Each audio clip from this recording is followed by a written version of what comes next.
अच्छा 11 बजे कहा था, उसमें लिखा है ऑर्डर में। आ गए? कौन कौन आया है? सारे लोग कहाँ? तहसीलदार साहब जो है और एसडीएम कौन? हाँ? तहसीलदार कौन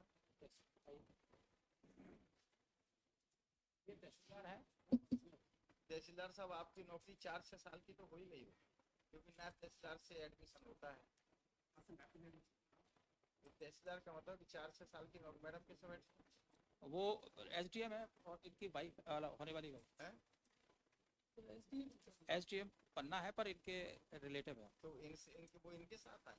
नहीं, इनके होने वाली वाइफ है उनकी। अरे कोई बात नहीं, इनके साथ आए। हाँ, इनके साथ ही है। इन्हें अकेले में आने में डर लग रहा था। उनको भी बुला लीजिए, उनका काम नहीं है लेकिन वो भी सुन ले, उनकी भी जरूरत पड़ेगी कभी ना कभी।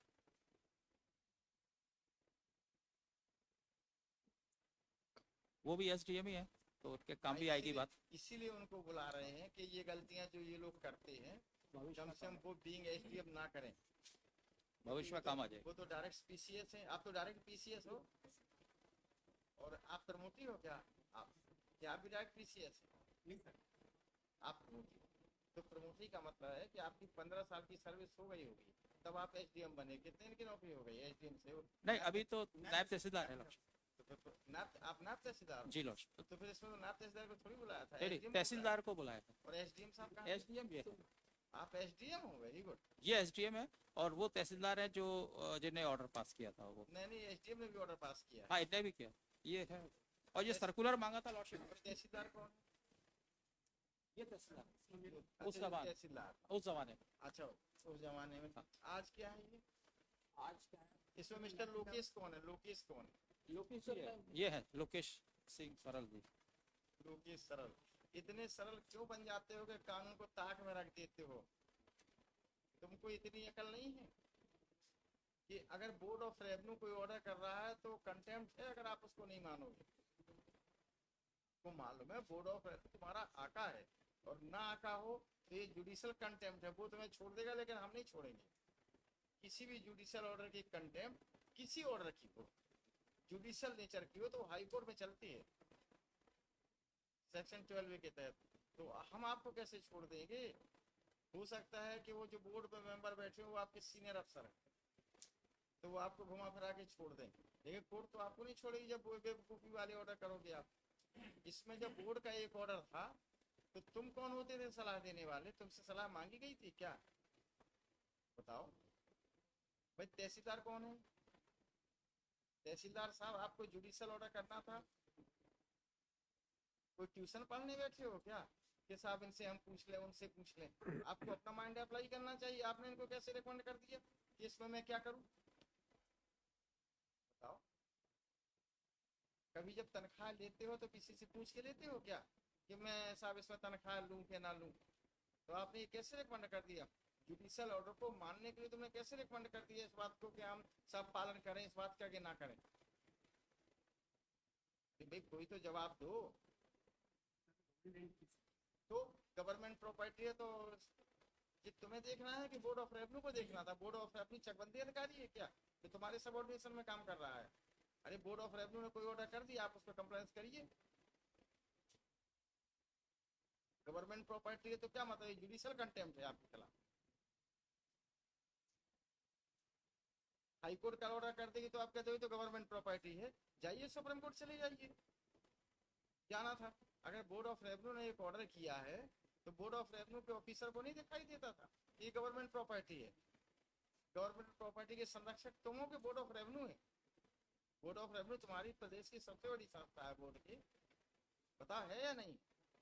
उनको नहीं मालूम था कि वो आंखों पट्टी बांधे थे ये गवर्नमेंट प्रॉपर्टी है? जब उन्होंने कर दिया तुमसे क्या मतलब? आपको तो आदेश का पालन करना था।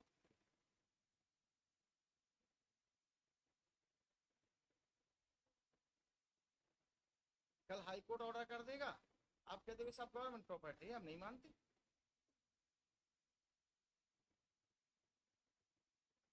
तो फिर जेल जाने के लिए भी तैयार रहो आप लोग, फिर गवर्नमेंट ही आपको बचाएगी।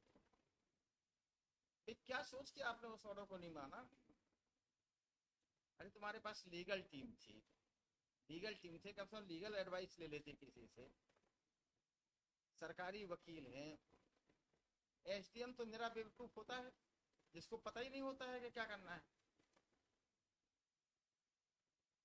ऐसा है कि तुम लोग जब सेवा में आते हो, तुम्हारी क्वालिटी पे कोई प्रश्न नहीं होता है, होशियार होते हो, कंपटीशन दे के आते हो। लेकिन जैसे ही पद पा जाते हो, तुम लोगों की अकल भैंस चरने चली जाती है, भैंस चलाने चली जाती है। तुमसे अच्छा तो वो काम कर लेता है जो गांव का देहात काम का आदमी होता है, जिसको सामान्य सी अकल होती है कि कोई जुडिशियल ऑर्डर तो उसको मानना है या स्टे लाना है। तुम में तो वो भी अकल नहीं।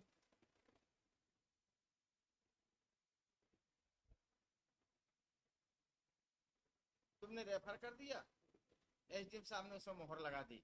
ये और बड़े बड़े वाले बेवकूफ कि जिनको ये पता ही नहीं है कि जुडिशियल ऑर्डर क्या होता है।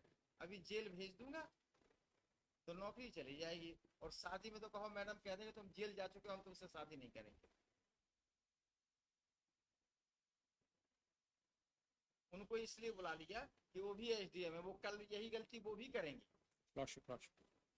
इसलिए उनको बुला लिया कि वो भी सुन रहे कि कोर्ट पर कैसा डांटती है और क्या रिजल्ट उसके होते हैं। वरना इनकी जरूरत थोड़ी थी।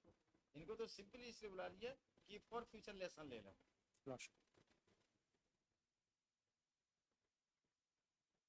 जुडिशियल ऑर्डर को आप कह दोगे आप नहीं मानते,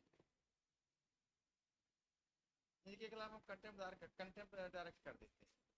इन दोनों अधिकारियों के खिलाफ कंटेम्प्ट की जाए, खुद ही हम डायरेक्ट कर देते हैं रजिस्ट्रार को इन दोनों अधिकारियों के खिलाफ कंटेम्प्ट।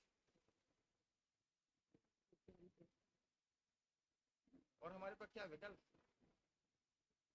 और इनके लिख देते हैं कि इनको विधि का कोई ज्ञान नहीं है, इनसे जुडिशियल वर्क छीन लिया जाए, चीफ सेक्रेटरी को इनका मैटर रिकॉर्ड कर।